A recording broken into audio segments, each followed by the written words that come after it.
A captain thought the danger had passed. That is the image I want you to begin with. Not a treaty draft, not a press conference, not a presidential post. A captain easing a commercial vessel back toward the narrow throat of the global energy system. Because Iran had just announced the Strait of Hormuz was fully open. Because the President of the United States had posted thank you to Tehran. Because oil had dropped more than 10% in a single session and fallen below $90 a barrel for the first time since this war began. Because markets had already decided the story was moving toward relief. Then, within 18 hours, the strait closed again. IRGC gunboats opened fire on Indian flag merchant vessels. A container ship was hit by an unknown projectile. Dozens of tankers that had started moving back toward the passage turned around, and the ceasefire holding this whole arrangement together is due to expire on Wednesday, 3 days from now. The easy narrative is that this was chaos, a confused regime, mixed signals, an administration that celebrated too early and got embarrassed. I think that reading is wrong. What happened in the last 24 hours was not confusion. It was a demonstration. Iran opened the strait long enough to show the world what reopening does. It showed how fast markets calm down. It showed how quickly Washington softens its language. It showed how badly the world wants to believe normality has returned.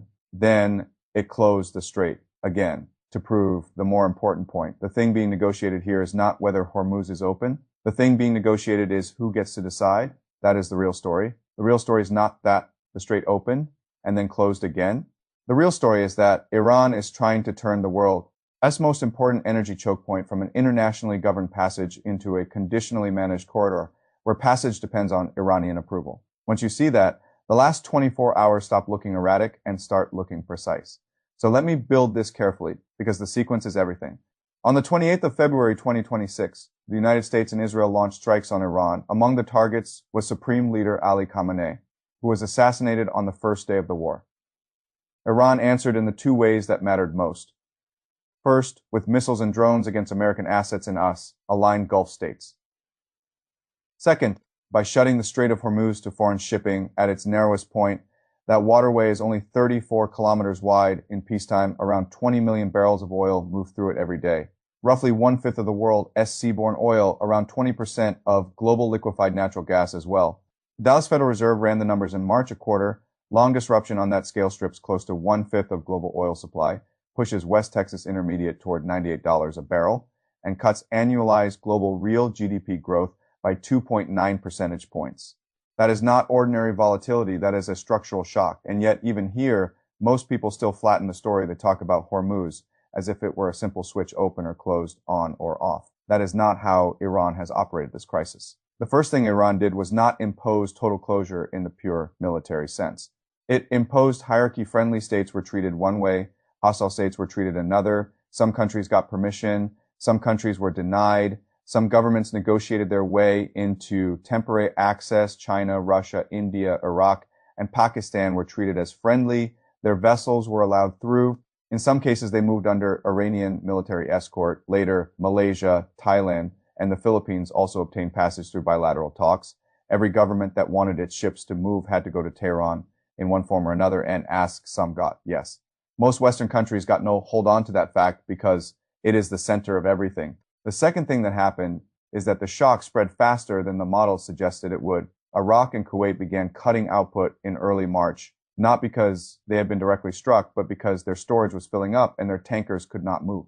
Oil that cannot leave becomes oil with nowhere to go. Once storage fills, production has to slow. That means the economic damage starts traveling outward from the strait without requiring a single additional missile. That is not ordinary military leverage, that is infrastructure leverage, silent, mechanical, self-propagating. The third thing is that Washington's effort to force the strait open on the old universal terms largely failed. On the 15th of March, Trump called on countries that depend on Hormuz to take military action to reopen it. Germany, Spain, Italy, the United Kingdom, Australia, South Korea, and Japan all declined. Germany's Defense Minister Boris Pistorius said it flatly. This is not our war. The United States then escalated with force. A 10S Apache gunships, penetrator munitions on underground coastal missile bunkers. Iranian naval assets destroyed on the 26th of March. IRGC naval commander Alireza Tangsiri, the man overseeing the Hormuz enforcement system, was killed. The strait did not return to universal neutral passage. That is the point. And now you can see why the incident with India matters so much. India had been designated friendly. Indian-flagged ships had been allowed through for weeks. India had quietly accepted that bilateral arrangement without invoking UNCLOS or demanding universal transit rights. Then yesterday, Iran opened fire on Indian flag merchant vessels, and India summoned the Iranian ambassador in protest. That is the doctrine in its rawest form. Even a friendly pass is revocable. A right is not revoked that way, a permission is. And that brings me to the framework I think explains this entire conflict more clearly than any of the usual phrases. I call it the toll booth doctrine, not because the toll is only money. Sometimes it is money, sometimes it is diplomatic silence, sometimes it is recognition, sometimes it is an understanding that never appears cleanly on paper, but the principle is the same. The booth operator decides who passes when they pass and on what terms they pass. Once that principle is accepted in practice, the argument changes completely. The question is no longer whether Iran can disrupt Hormuz. The question becomes whether the world can move through Hormuz without first acknowledging that Iran has a say. That is the more important fight, that is the more durable fight, and it explains why the ceasefire language matters more than most people realize. The Pakistan brokered ceasefire on the 8th of April included a clause that should have been treated as a global front-page alarm and was not. According to a regional official cited by the Associated Press, Iran and Oman would be permitted to charge transit fees on ships passing through the waterway. With the fees directed toward Iranian reconstruction, stop on that for a moment. A transit fee in a ceasefire agreement between a superpower and a country it had just spent 40 days bombing. That is not a stray technicality. That is institutional language. That is the language of a system trying to outlive the war that created it. The Islamabad talks that followed ran for 21 hours. Vice President J.D. Vance led the American side. Iran's parliamentary speaker Mohammad Bagher Ghalibaf led Tehran's delegation. Washington demanded a 20-year moratorium on uranium enrichment. Iran offered 5. The White House rejected 5. Iran's foreign minister accused Washington of maximalism, shifting goalposts, and blockade.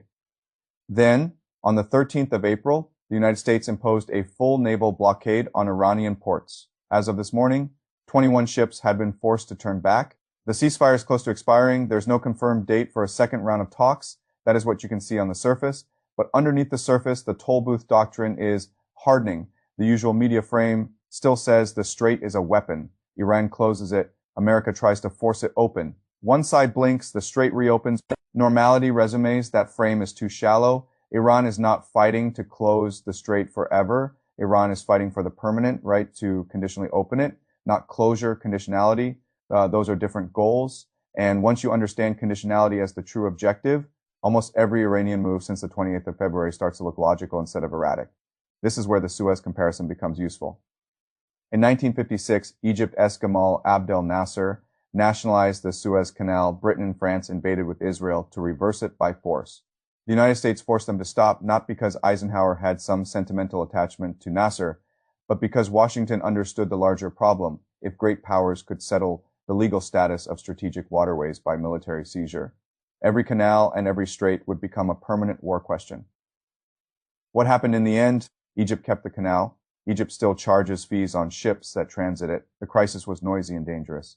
But the lasting result was institutional. The canal emerged with a new governing reality. The world adapted. That is why Suez matters here.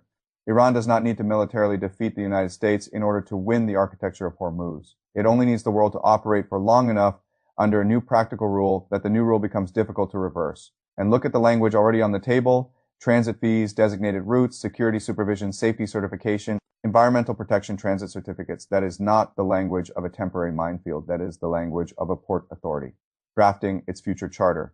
Military force is being translated into administrative language because administrative language survives longer than military force. If you tell the world, we mine the water and nobody passes, that is war. If you tell the world, ships may pass under controlled conditions on designated routes with certified transit and paid services, that is the beginning of an institution. That is much more dangerous for Washington than a dramatic headline about closure. Closures create pain. Institutions create precedent. Now, let me steelman the opposing case because there is a serious argument on the other side. Iran is weaker than it looks.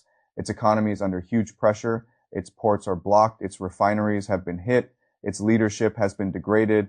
Its nuclear position remains vulnerable at the negotiating table. Its need for a deal is probably greater than its rhetoric suggests. Therefore, what looks like strategic architecture is really bargaining theater from a state under severe stress. That argument is not stupid. A lot of it is true. Iran is under pressure. The damage is real. The war has cost it dearly. The blockade is real. The enrichment gap is real. A state in that position often sounds hardest right before it yields. But the structural weakness in that argument is this.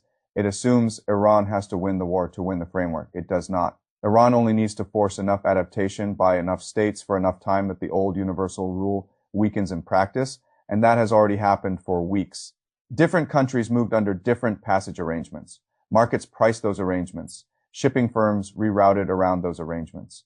Friendly states negotiated inside those arrangements.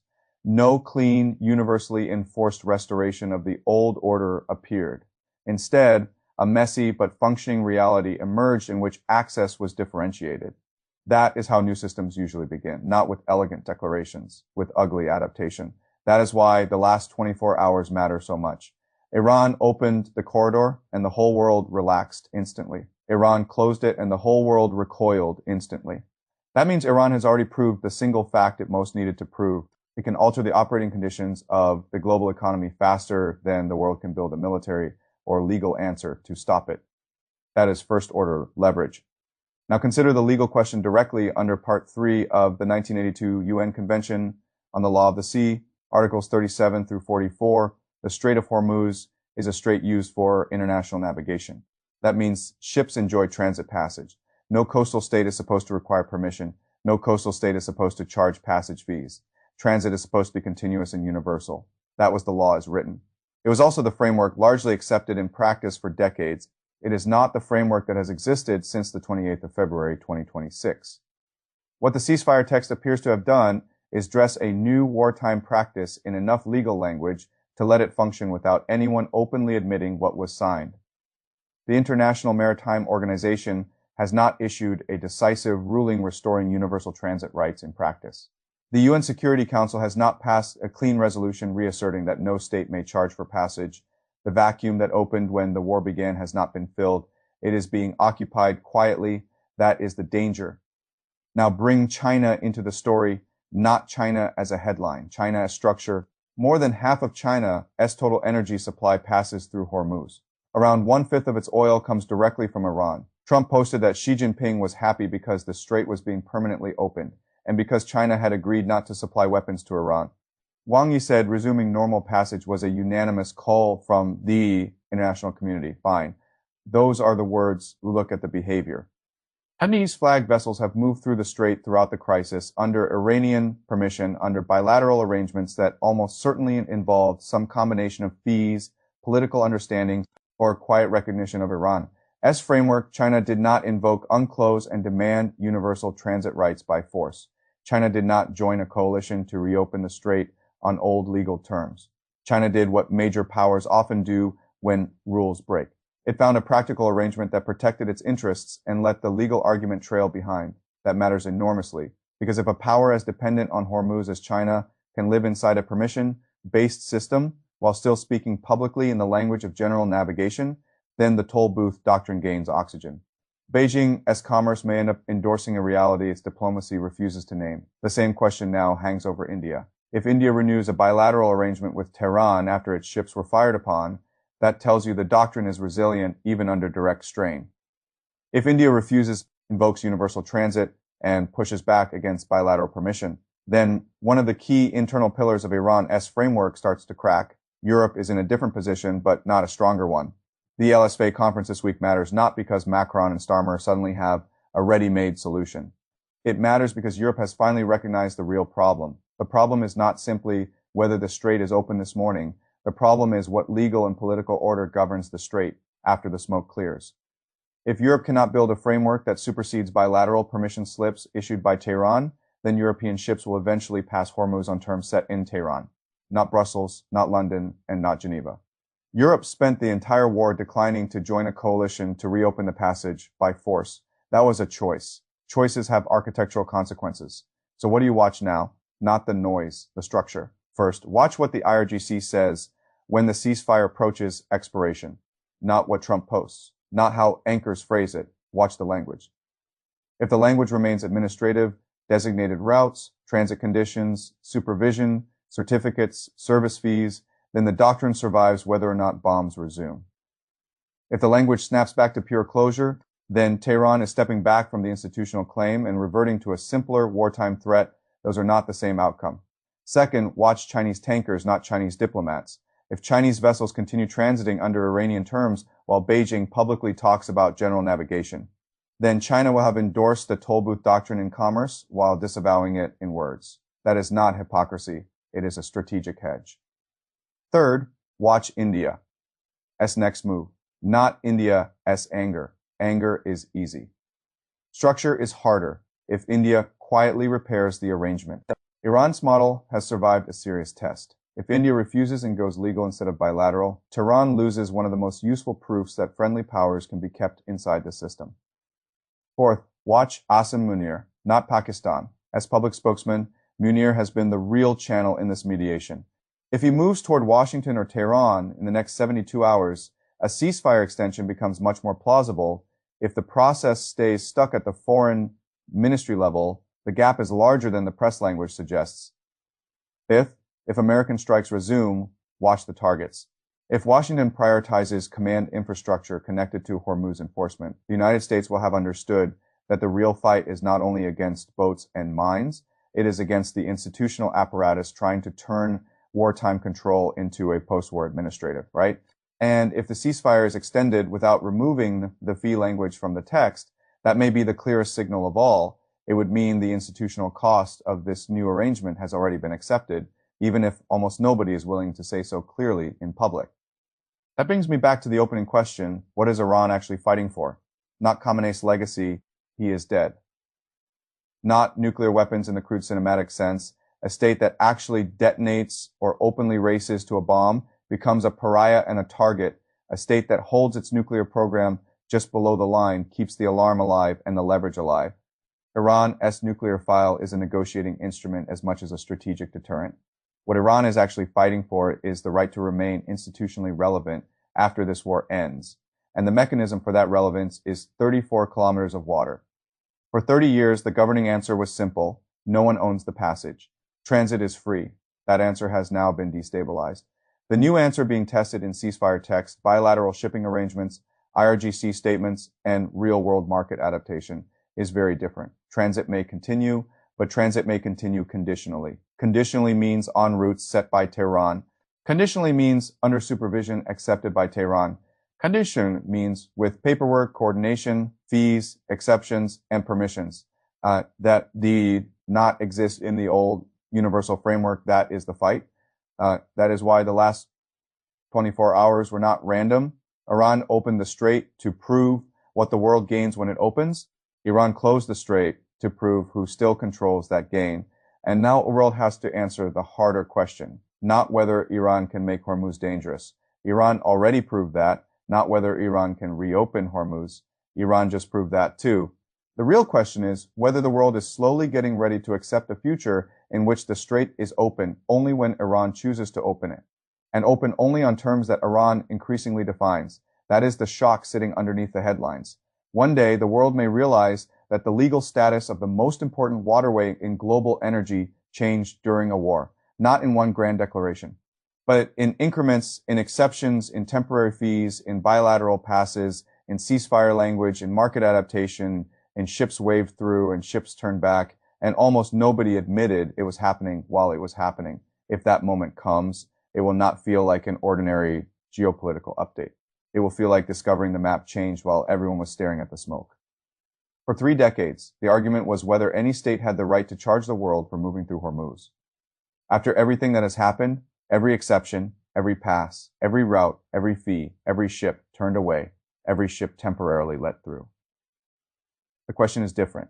Now, the question is no longer whether Iran can close the strait. The question is whether the world is preparing to pay politically, legally, economically, and perhaps literally to have it open.